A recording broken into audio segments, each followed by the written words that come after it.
eu sou a Érica Andrade e você está no Família Mais.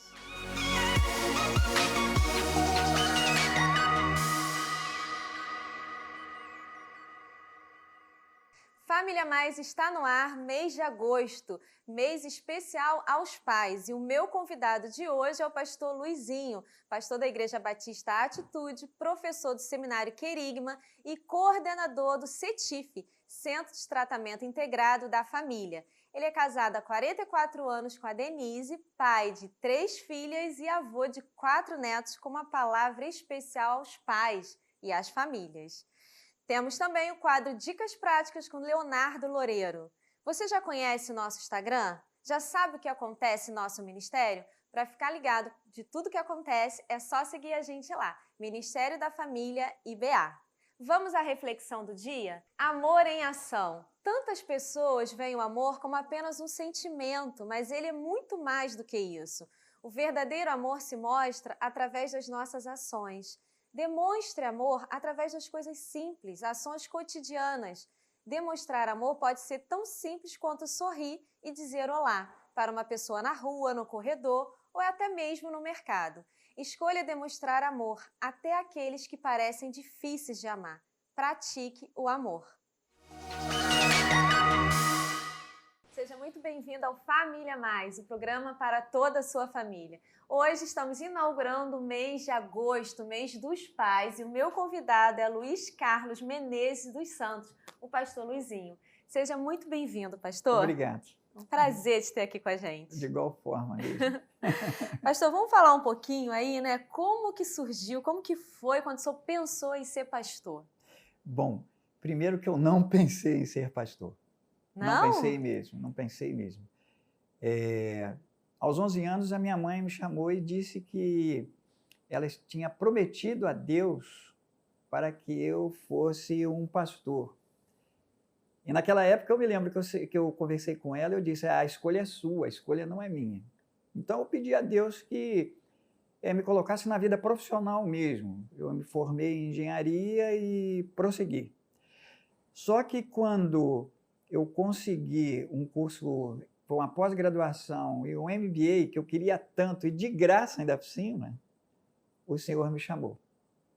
E ali eu não pude fugir da presença dele em relação a esse chamado, e até hoje eu milito mesmo, e Sim. Podia ser o inverso. Deveria ser teologia e depois engenharia, só que aconteceu de uma maneira coisa. Mas eu mesmo pensando em ser pastor, uma opção minha, não, jamais. O senhor foi muito bem sucedido aí à frente, né? Por 39 anos, né? Numa carreira de engenheiro multinacional, né? E fez muito sucesso lá, foi muito bem sucedido.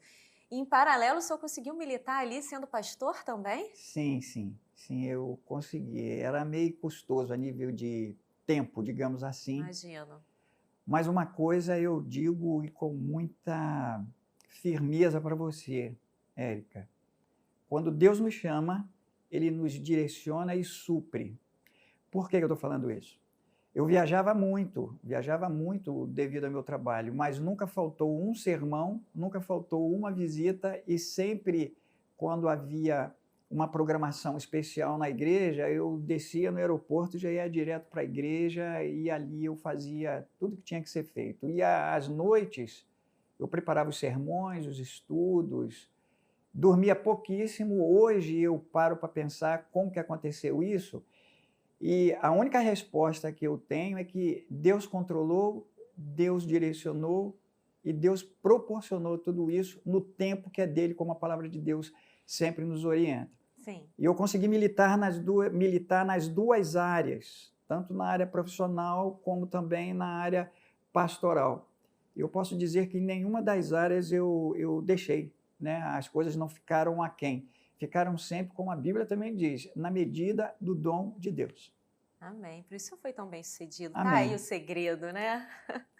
E, pastor, no ambiente de trabalho, né? Como é que foi ali a reação dos colegas a serem ali notificados que iria cursar teologia? Como é que foi isso? Foi uma coisa impressionante. Eu me lembro como se fosse hoje. Eu sentei minha mesa, chamei a equipe. Naquela época eu já era um gestor, né? sentei com a equipe e transmiti para eles que eu iria para o seminário. A minha visão, quando eu fui chamado para o ministério pastoral, a bem da verdade, quando eu fui chamado para estar no seminário cursando teologia, até então eu não sabia que seria pastor, eu seria um educador religioso. Eu queria me aprofundar em teologia para ser um educador religioso. Sim.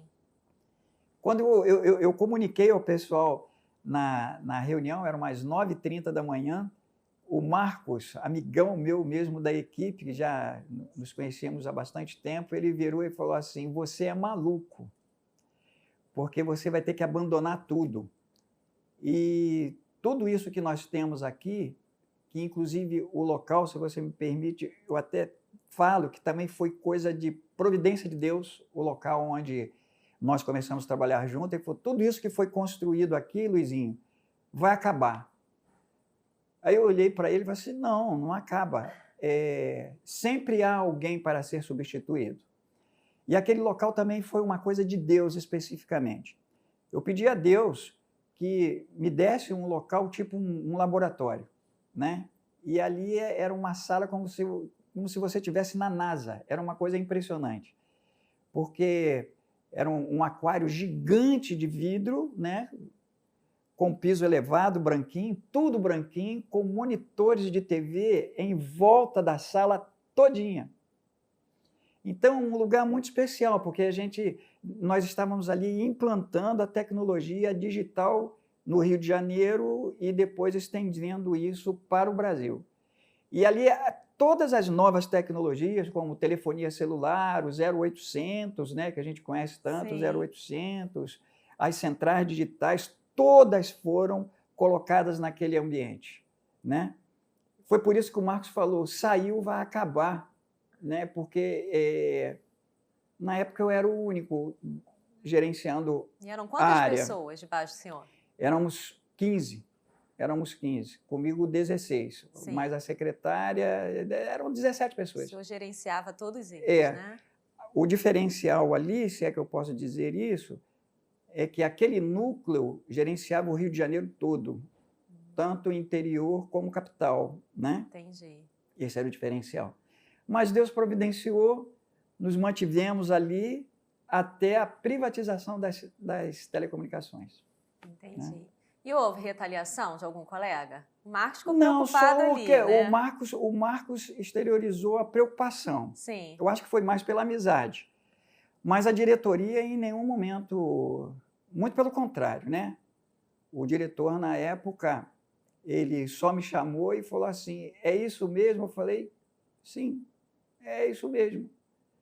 Mas se você tiver que sair, eu vou sair, né? O outro virá, mas não aconteceu isso. Não aconteceu. O senhor me manteve ali naquela posição por um motivo assim, muito simples. Eu até, antes de nós começarmos a conversar, eu mencionei a minha esposa, em que minha esposa falou que qual o gestor, no caso, ou o profissional, no caso, que teria a possibilidade de falar e testemunhar Jesus no meio do alto escalão de uma empresa. Que oportunidade, hein, pastor? E Deus me manteve ali. Eu atuava no Rio de Janeiro e o Senhor abriu a porta em Brasília. Então, eu ia para Brasília, na época era a Telebrás, e ali eu podia falar, obviamente, das coisas profissionais, mas as pessoas começavam a conhecer a outra face do Luizinho, especificamente, que era o Luizinho voltado para a área teológica.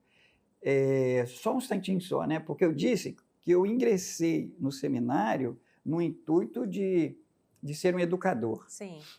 E era no mês de julho, na aula inaugural do segundo período, e foi ali que eu me decidi especificamente pelo ministério pastoral, porque não era para ficar no Brasil, nem eu nem minha esposa, né? Era para nós realizarmos missões internacionais ou missões mundiais. Sim. Vocês têm um chamado aí, né, pastor? Chamado. O senhor para a Índia? E minha esposa para a África. Para a África. E aí, como é que isso arde no coração de vocês? Até hoje eu sinto desejo de estar na Índia. Até hoje. Eu não nego a você, não. Inclusive, tem um engenheiro da Petrobras, na época, ele conversou comigo sobre isso. E ele foi missionário lá. Então, até hoje, eu ainda penso nisso. Só que o tempo passa e o tempo voa, né? A idade chega. E a minha esposa também ficou um pouquinho adoentada. Sim. Não dá para a gente agora pensar o seguinte, eu tenho condições de chegar lá e desbravar. Mas de pregar na Índia eu gostaria. Eu não nego, não. Ainda tenho esse sonho. Pelo menos pregar lá. Alguém me chamar em alguma condição e eu falar sobre o amor de Jesus dentro daquilo que é limitado dentro da Índia, obviamente, né? Para estar lá com eles e falando do Evangelho. Mas Deus foi muito bondoso comigo, porque embora eu não tenha ido na multinacional que eu trabalhei, o VP, o vice-presidente, era indiano. Olha! Né? O gerente sênior, o gerente sênior e a engenheira sênior da tecnologia que era dessa empresa eram indianos também. E eu pude falar do amor de Deus. E no dia que, inclusive, esse vice-presidente foi embora do Brasil, ele regressa para a Índia, ele constrói um hospital na Índia, especificamente. Os pais dele, que na época estavam gerindo isso tudo. E eu me lembro como se fosse hoje, ele virou para mim, já falava o português meio pesado, mas falava, e ele fala, Luitinho, o homem santo, né? Assim. E o VP de RH estava do meu lado, ele falou assim, não, o santo é Jesus. E ele ficou rindo para mim, né? Então, uma semente foi plantada. Pastor, vamos falar um pouco agora da sua família, né? A senhora é casada há 44 anos com a Denise, 44 anos e meio, olha. Então vamos ouvir aí o que ele tem a dizer sobre isso. A senhora tem 3 filhas e 4 netos, não é isso?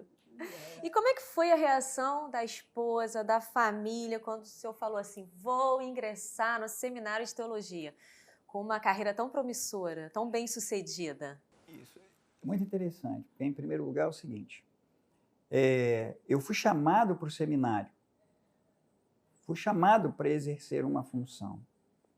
O que Deus fez? Deus coloca a minha esposa também dentro de uma instituição, do IBER, Sim. Instituto Brasileiro de Educação Religiosa. Ela é formada em missiologia e eu formado em teologia. Mas em nenhum momento nós pensamos em algo diferenciado para as nossas filhas, porque senão nós estaríamos violentando a vontade e o desejo das crianças, especificamente, que já eram adolescentes, né? Então, nós tínhamos que respeitar isso. Caminhamos eu para o seminário, da Denise lá para o IBER. Eu fui consagrado no 2º ano já. Eu ainda estudava e fui consagrado no 2º ano para assumir uma igreja. E ali que eu comecei a observar uma coisa muito interessante. Quando Deus chama, Deus providencia. Porque isso daí não é de homem para homem. É o Senhor te colocando em uma vocação, em um chamado específico para realizar algo que nasceu no coração dele e não no seu. Eu vi também algo bastante interessante, é que hoje eu trabalho com vocês no Ministério de Família, Sim. lá no Casados para Sempre. Sim. E aquele texto de Gênesis 2:24, que fala sobre deixará, pois, o homem pai e mãe, unir-se à sua mulher e ambos serão uma só carne, eu vi isso daí de uma maneira muito clara, objetiva, e é uma constância em nossa vida. Por quê? Se eu sou chamado e vocacionado para um ministério, que até então eu não sabia, porque eu queria ser educador religioso, né? E a Denise vem comigo, eu vejo exatamente esse texto de uma só carne sendo consolidado para nós dois, eu digo até de uma maneira prematura. Por quê? Porque só num futuro que as crianças me acompanharam na igreja, né? Então, as nossas filhas, elas ficaram na igreja ao qual eu servia, onde eu fui criado. Minha mãe até é fundadora dessa igreja, a Igreja Batista lá de Moça Bonita. Elas ficaram ali e, como eu fui nascido e criado ali, o que eu fazia? Antes de ir para a igreja, Denise e eu passávamos, deixávamos as crianças, a minha prima ficava tomando conta delas. Na realidade, a membresia toda tomava conta dela, o pastor tomava conta das nossas filhas, ia para a igreja, pregava, fazia o que eu tinha que fazer, voltava, pegava as crianças, íamos para casa, sentávamos à mesa, almoçávamos tudo direitinho, só que eu fazia uma coisa muito interessante. Estava almoçando, batendo papo, e falava assim, qual foi o texto bíblico que vocês hoje observaram na mensagem do pastor Elton? Que na época era o pastor Elton. Aí a minha filha, normalmente era a mais velha, que falava, pastor, o texto foi... Ô, pastor. Ô, pai, o texto foi esse. Por quê? Eu não poderia levá-las nesse primeiro momento. Sim. Mas eu não poderia perder de vista que elas estavam sendo educadas e estavam sob a proteção do Senhor. Elas não estavam sozinhas ali. Entendi. Mas o tempo passou, as três, a mais nova aprendeu flauta, mas não toca. Né? A do meio, ela toca violino, percussão e mais teclado e piano. Essa foi a primeira que falou, pai, eu vou acompanhar lá na igreja. E foi. Opção dela. Opção. Então, eu já me senti muito tranquilo em relação a isso, porque eu não estava exigindo. Sim. Ela estava por livre e espontânea vontade para ajudar os pais no ministério. E ela tocava. Ela dirigia o grupo de louvor da igreja. Não demorou muito, a menor, a mais nova, né? Sim. A Juliana, também foi, começou a participar de grupos lá de teatro, esse negócio. E depois foi a mais velha, a Josi. Então a família toda ficou reunida lá no meu primeiro ministério, nessa igreja. Todos né? integrados na sua missão, no seu propósito. Todos. Os meus genros, todos são integrados na igreja, porque nós aprendemos uma coisa que eu até digo para você que está nos ouvindo. Eu aprendi que devemos orar pelos nossos. Minhas filhas não eram casadas e eu já orava por aqueles que iriam desposá-las. E todos estes são servos do Senhor. E hoje eu já oro pelos meus netos. Todos eles eu oro pelos netos para que eles sejam aqueles que servem e venham a servir ao Senhor, e já peço pelo casamento dos meus netos. Mas como assim? A minha netinha de 2 anos, já peço. 2 anos, mas já... E quando eu digo eu estou falando tanto eu quanto Denise, né? Mas nós intercedemos pelos nossos netos. Vocês querem deixar um legado? Queremos sim. Queremos deixar um legado, mas um legado que promulgue a verdade com letra maiúscula. E verdade na Bíblia com letra maiúscula se chama Jesus. Sim. Entendeu? Tudo aquilo que o Senhor me concedeu, tudo aquilo que o Senhor nos concedeu, tudo aquilo, inclusive, que aí agora eu lembro da minha mãe, que minha mãe prometeu ao Senhor que seja isso tudo aí colocado a nível de gerações. Né? Para você ter uma ideia, depois que eu passei a ser pastor, o meu sobrinho do Rio Grande do Sul é pastor e pastoreia lá. Né? Olha que coisa bonita. Então, a gente está deixando já um legado em relação a isso. Sim. E para as famílias, pastor, que têm assistido a gente, que têm se perguntado, né? Eu não sei ainda que legado eu quero deixar. Como que faz? Qual dica eu poderia deixar para eles? Olha, a grande dica é simples, gente. Nada pode ser feito em nossas vidas sem dependermos de Deus. Mas como assim? O Senhor deixou uma coisa muito bonita para cada um de nós. Eu vou falar até do jeito que eu aprendi. Eu aprendi isso com o pastor Elton Rangel. Até desculpe que eu me emocionei.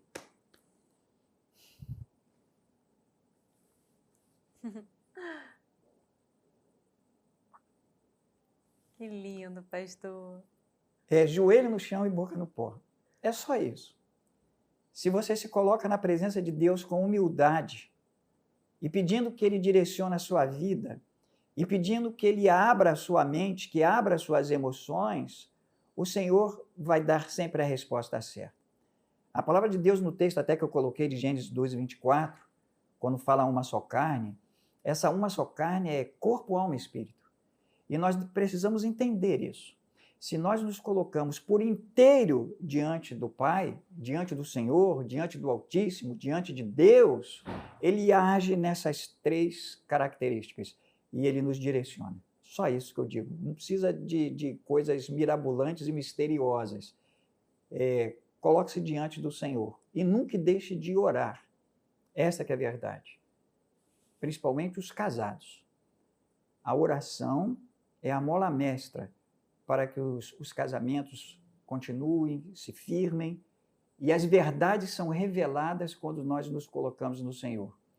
Tanto as coisas do presente como as coisas futurísticas. Uma das coisas futurísticas que eu digo para você, eu era militando numa área e fui para outra, né? Que deveria ser o inverso que eu já falei desde o início. Mas é isso. Então tá aí o segredo do pastor Luizinho, o nosso segredo, né? É orar, buscar a Deus, né? O tempo todo, né? O tempo todinho. Verdade. O tempo todo. Pastor, o que mudou ao ser consagrado ali ao ministério pastoral? Isso. Boa pergunta, porque realmente houve uma mudança. Houve uma mudança, eu estou falando da minha parte. Sim, em que sentido? Né? Eu não poderia deixar de atender a família que Deus me deu. Deixa eu explicar isso direitinho. Porque normalmente quando nós ingressamos em ministério pastoral, há uma tendência pelo pastor de você dedicar-se muito, muito ao rebanho, às ovelhas. Verdade. Só que na minha casa eu tinha 4 ovelhas, 3 filhas e minha esposa. Pergunto a você, como poderia eu ter autoridade ao subir num púlpito ou estar em um gabinete pastoral aconselhando, se eu deixasse os meus sem dar a devida atenção e o devido aconselhamento para eles? Então, o que mudou aqui como eu sempre digo, né? Quando Jesus veio, ele não aboliu as leis, está escrito, inclusive, na palavra. Ele não veio para abolir as leis, ele veio para cumpri-las. Só que ele colocou um plus. Então, tem as leis mais um plus. O plus é o amor e a dedicação. Então, o que acontece? Eu tenho que olhar até hoje para as ovelhas, que, como você mesmo disse, eu atendo bastante, faço bastante gabinete pastoral, mas eu tenho que olhar para esse outro lado aqui. Ó. É o lado que o Senhor me concedeu. É o lado que veio me completar. É o lado que a palavra de Deus, lá do Gênesis, ela simplesmente fez realidade em minha vida. Então, o que mudou é que eu falei assim, agora eu tenho mais uma responsabilidade, mas eu não posso abdicar da primeira e prioridade da minha responsabilidade, que é com a minha família. A sua família. Só um detalhe, para que não haja dúvida nisso. Em primeiro lugar, Deus. Sim. Não há dúvida. Em segundo lugar, a família. Em terceiro lugar, a igreja. Em quarto lugar, você. Então, a gente precisa entender isso. Porque senão as coisas ficam muito distorcidas. E por que muitos relacionamentos conjugais, eu estou falando até a nível pastoral, começam a ter problemas? Porque a ordem começa a ser invertida. E quando isso começa a ser invertida, nossa, a coisa fica difícil. Porque o relacionamento, eu estou falando relacionamento horizontal, o relacionamento com família, com as pessoas, começa a deteriorar. E o que acontece quando você vai para um gabinete pastoral? Você se perde. Essa que é a verdade. Pastor, as filhas o acompanharam para a igreja ao qual foi comissionado pastor logo assim que o senhor foi consagrado? Não. Não? Como eu falei anteriormente, eu tinha que respeitar as minhas filhas. Eu fui chamado para o ministério, elas não. As coisas tinham que fluir de uma maneira normal. Sim. Elas não foram comigo no início, lá para a igreja ao qual eu pastoreei, que foi ali em Campo Grande, a primeira igreja que eu pastoreei, Igreja Batista Jardim Letícia. Nós entendemos isso e pedimos muito a Deus que nos desse entendimento e discernimento de como fazer essas coisas acontecerem. No tempo certo, a minha filha do meio foi para ajudar-me na parte da música, porque ela é formada também em música. Depois foi a Juliana, mais novinha,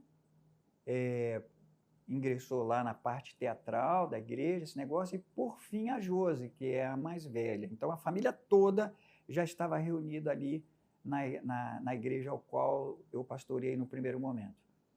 Obviamente, depois, quando elas ficaram adultas mesmo, né, casaram, aí é a opção. Só que tem um detalhe. Nenhuma delas deixou de servir ao Senhor. Nenhuma delas. E os meus genros também. Eu já havia dito para você, nós orávamos por eles. Sim. Hoje eu oro por eles e pelos netos. Como que eles estarão seguindo e servindo ao Senhor. Essa que é a grande verdade. Interessante, pastor, o senhor trazer isso, né? Que respeitou a decisão delas. Então, os pastores que obrigam seus filhos a estarem juntos no ministério, o que o senhor pensa disso? Eu penso um grande erro. Eu vou ser até agressivo agora no que eu vou falar.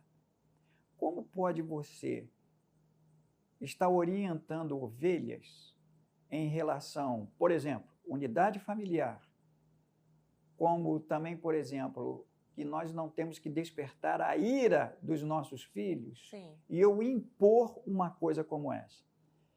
Tudo começa, e obviamente, tudo tem seu início. Sim. É no diálogo, é na conversa. Se você, desde o início do seu relacionamento conjugal e depois constituindo família, você manter um diálogo, e o diálogo que eu estou falando é diálogo mesmo, não é monólogo, não.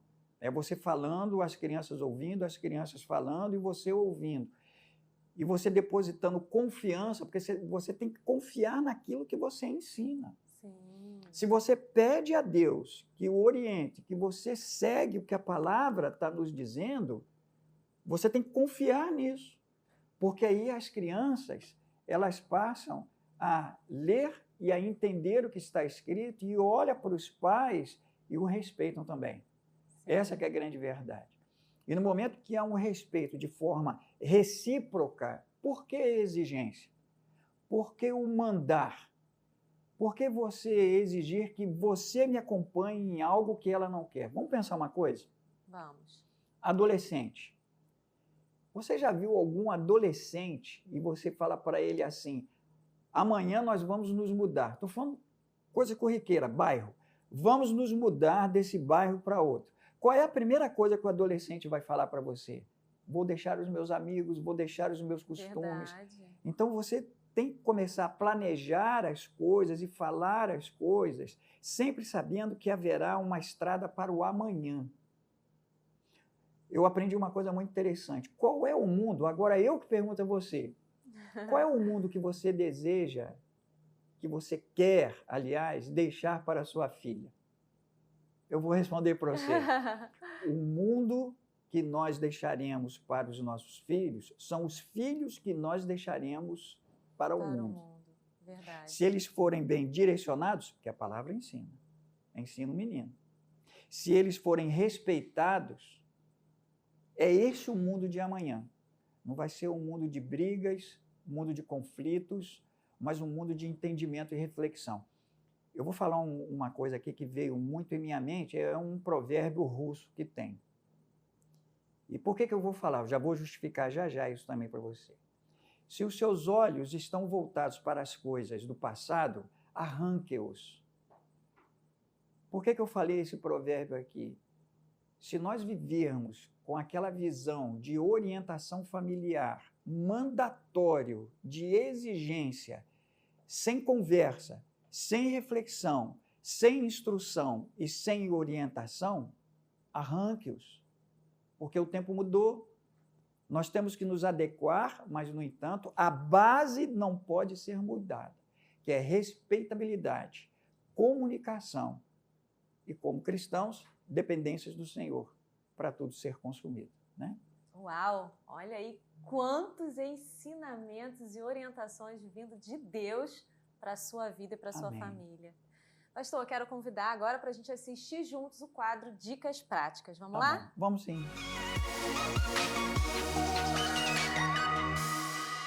Olá, eu sou Leonardo Loureiro, mentor de vida e negócios, e eu vou dar uma dica agora para quem é casado.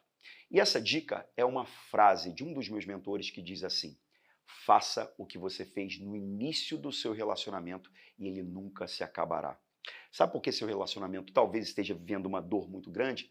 Porque você precisa reviver coisas que você fazia para o seu marido quando solteira, a roupa como você se ornamentava, o restaurante que você ia, as cartinhas de amor. Volta a fazer tudo aquilo e você vai ver que você vai reverter empilhamentos de dor dessa relação e vai começar a mudar gradativamente. Essa é a dica de hoje.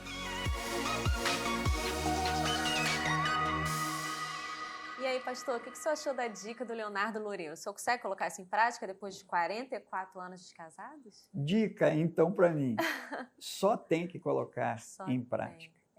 Porque senão não sobrevive É 44 nem verdade. 45. Essa que é a grande verdade. verdade. É verdade. Agora, a questão do restaurante, né? O restaurante que eu lembro logo no início é vou almoçar fora, é a varanda mesmo. Mas é bom, né, Mas é almoçar bom. em casa, fora bom. ali, né, É bom. pastor? Pastor, como é ser pai, pastor, marido e agora avô? Os tempos mudaram, exigem mais? Exigem sim. Boa pergunta essa, estou sendo sincero. Pai. O pai, eu estou falando por causa da época. Sim. Né? O pai de hoje em dia ele tem que ser muito bem informado. Verdade. Pastor, algo que é dito sempre no seminário, um pastor ele não pode parar no tempo. Um pastor ele tem que estar sempre atualizado. Um pastor que não lê jornal, um pastor que não lê revista, um pastor que não vê um documentário, ele parou no tempo. Então a gente precisa crescer, evoluir ao longo do tempo. Aí entra com a família. Sim. Quando entra com a família, pensa comigo, eu tenho 3 filhos, tudo bem, são casados. Eu vou falar isso porque Deus nos deu essa possibilidade. Não é soberba, mas eu louvo a Deus a família que Deus me deu. Vamos lá. A minha filha mais nova está fazendo pós-doc. A minha filha do meio tem 3... Graduações. Não. Ela fez mestrado, depois pós. Sim. A mais velha tem 3 também, pós-graduações. Se eu paro no tempo, como que eu posso orientar as minhas filhas? Verdade. Outro detalhe, Deus sempre faz as coisas na medida certa. A Denise é psicanalista, minha esposa querida. Sim, eu sei. Ela troca informação comigo. E com isso, eu sigo as dicas de Denise e, obviamente, consigo falar com as minhas filhas em bom termo, um bom nível. Entendi. E o pastor, ele entra como pastor nessa situação. E os netos? Bom, são pequenininhos, neto de 5 anos, e neto de 2 anos, e neto de 3 anos que eu tenho. Agora, eu estou naquela fase de orar e observar. É isso que eu falo. E outro detalhe, eu não tenho intromissão com as minhas filhas e meus genros. Sim.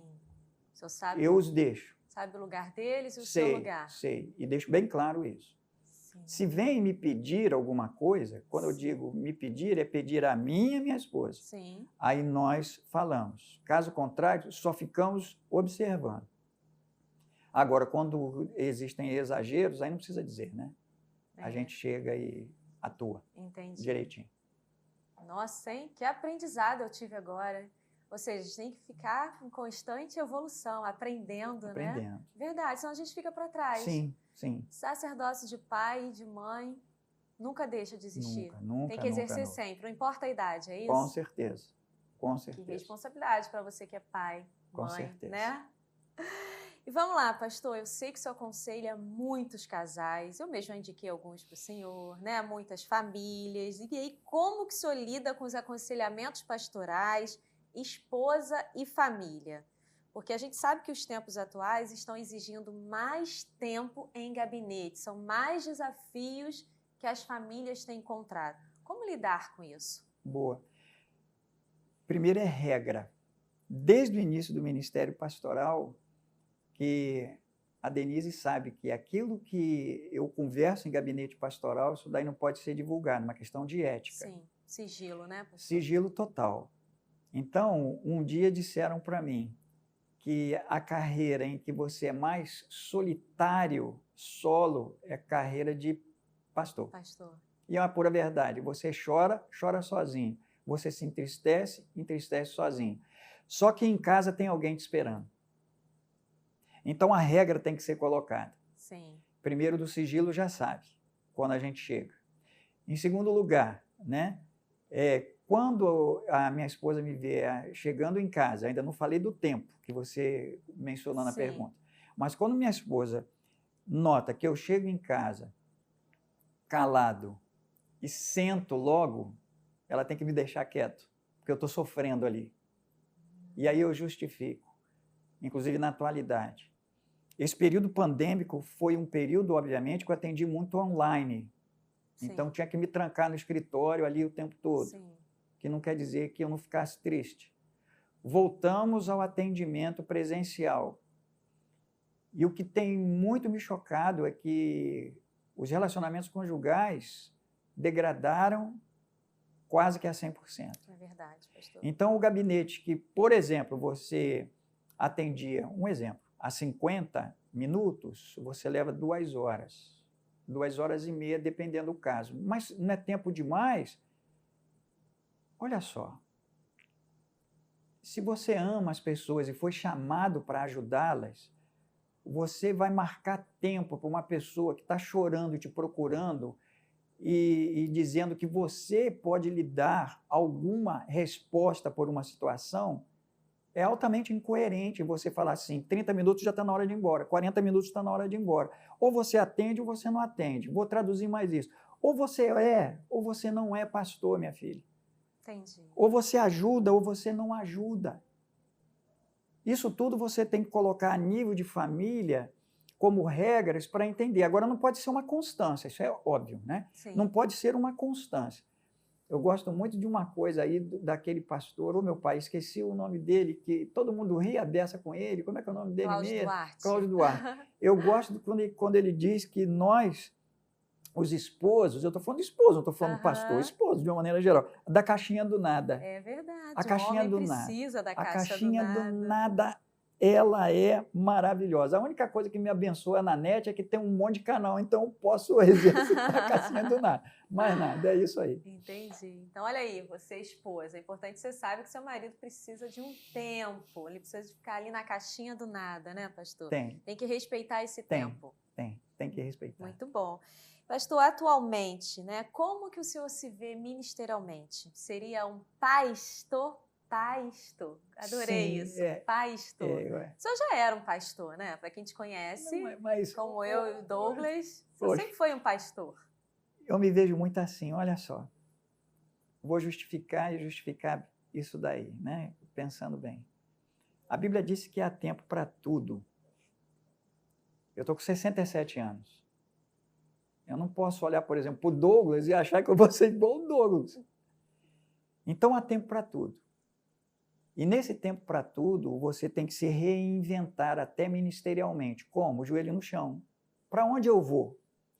Então, o que acontece? Tudo aquilo que Deus me proporcionou ao longo dessa carreira ministerial, eu não posso passar isso para as pessoas? Sim. Eu não posso mentorear os mais novos? Sim. Posso. Precisamos. Outro detalhe, eu gosto de dar aula.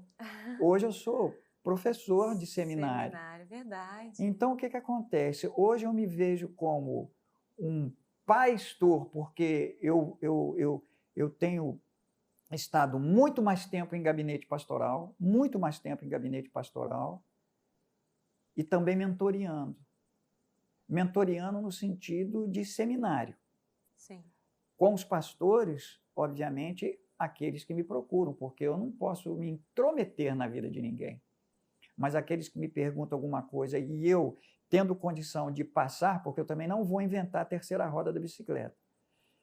Se eu posso passar alguma coisa de bom, aí eu passo para eles. Então, o pastor está nessa situação. E o pastor dentro de casa também. Né? O pastor, a minha filha mais nova, ela sempre fala assim, nossa, que mensagem, hein, pai? Aí eu falei, gostou mesmo? Só sabe que é. Então, eu me sinto um pastor pelo retorno que a minha família dá. Entendi. Né? Quando eu estou num púlpito, pregando, e elas assistem. Né? E elas passam a assistir. Porque agora, em tudo quanto é igreja que você vai pregar, passa no YouTube. É verdade. Então, a coisa acontece. Então, eu aviso para eles, eu vou na igreja tal. E aí eles... Que bom, que essa é a coisa. Pastor, eu queria que você deixasse uma mensagem para as famílias, para os pais, nesse mês, né, tão especial de agosto, que a gente vai estar aqui entrevistando outros homens. Amém. Qual a palavra que o senhor tem aí para eles? Esse texto está até marcadinho logo aqui. Esse texto é um texto que ele faz parte muito do meu ministério, muito mesmo do meu ministério. Eu nem falei aqui sobre o meu chamado, especificamente, que está lá no Salmo de número 139, né? Mas esse texto aqui foi o texto em que eu realizei já como pastor a minha primeira cerimônia religiosa de um colega meu do seminário. Só que esse texto, ao longo da jornada, ele passou a ser uma verdade perseguida. Perseguida não só por mim, mas perseguida, que eu desejo assim, né? Por todos aqueles que me ouvem. É um texto lá de Jeremias, capítulo 32, versos de 38 a 41. Por que desse texto, irmãos? Que normalmente nós que fazemos um voto a Deus. Esse texto é o inverso, é Deus fazendo um voto a cada um de nós. Aqui nesse texto, ele promete, ele tem uma aliança e ele se alegra conosco. Então o texto diz assim: e eles serão o meu povo e eu serei o seu Deus. Primeira parte, que é o versículo 38, quando ele fala o meu povo, eu faço uma conexão à família. Né? A primeira, a segunda, a terceira geração, a família, tanto a ascendente como a descendente. Dar-lhes-ei o mesmo coração. Eu retorno ao livro dos começos, que é o Gênesis. Sim. O mesmo coração, os mesmos propósitos, com o mesmo direcionamento, com os mesmos sentimentos e o mesmo caminho. Repete de novo o texto de Gênesis 2, versículo de número 24. Para que me temam todos os dias, para seu bem e bem de seus filhos e depois deles. Essa outra parte do texto me remete à seguinte questão. Deus, quando ele estava formando tudo, do primeiro ao quinto dia, ao final do texto, ele diz assim: e viu Deus que é bom. Mas quando chegou no sexto dia, que é dito como se fosse para o homem, ele calou a boca. Só que ele, quando ele entra no capítulo de número 2 de Gênesis, que ele começa na formação especificamente, né, do casal e o casamento especificamente, a família, ele remete aqui a Gênesis e ele fala bem. Ele não fala bom, ele fala bem. Então aqui eu vejo mais um direcionamento para a família. Porque quando nós caminhamos verdadeiramente, mas eu estou falando verdadeiramente, não é só de palavras e de ações, como a Bíblia nos ensina lá em Salmos, não devemos viver de palavras e sim de ações. Há uma repetição desse bem que o nosso Deus deseja e quer, aliás, para cada um de nós. Então isso daqui é uma aliança, não, isso aqui é uma promessa deixada para o bem da família e para o bem dos seus filhos e depois dele, chega até os netos. E terminando, farei com eles uma aliança. Aqui o Senhor está fazendo uma aliança. Normalmente é você e eu que fazemos aliança com Ele, e aqui é Ele que está fazendo uma aliança. E Ele diz, farei com eles uma aliança eterna e jamais me desviarei de fazer-lhes o bem e porei o meu temor no seu coração para que nunca se apartem de mim. E o finalzinho é maravilhoso, porque normalmente eu me alegro com Deus. Eu me alegro por aquilo que Ele tem e por aquilo que Ele faz por mim. Aqui é o inverso. Porque Ele está alegrando-se com cada um de nós. Ele diz, alegrar-me-ei por causa deles, geração e geração da geração, fazendo-lhes bem, e os plantarei firmemente nesta terra de todo o meu coração e de toda a minha alma. Pensa comigo. Todo o meu coração, todo o sentimento, toda a decisão, porque amar é decidir, e toda a minha alma, com todo o meu entendimento, com tudo aquilo que eu planejei, com tudo aquilo que eu esbocei talvez um dia e coloquei para que isso daí viesse a ser consumado. É apaixonante esse texto. E se nós observarmos esse texto como tem que ser, olha, gente, teremos famílias consolidadas verdadeiramente. Eu costumo dizer o seguinte, aliás, não sou eu, todo mundo diz, né? Que é famílias firmes e cristãs, dependentes de Deus, igrejas fortes, estado forte, Sim. país forte. muito que bem. Que isso não seja só da boca para fora. Então a gente precisa olhar para a palavra de Deus, refletir e introjectar isso, não como desejo, porque desejo é você projetar, é você ter esperança. O que estou falando é querer, que é o consumar no seu dia a dia. Essa que é a grande verdade. A minha palavra é essa.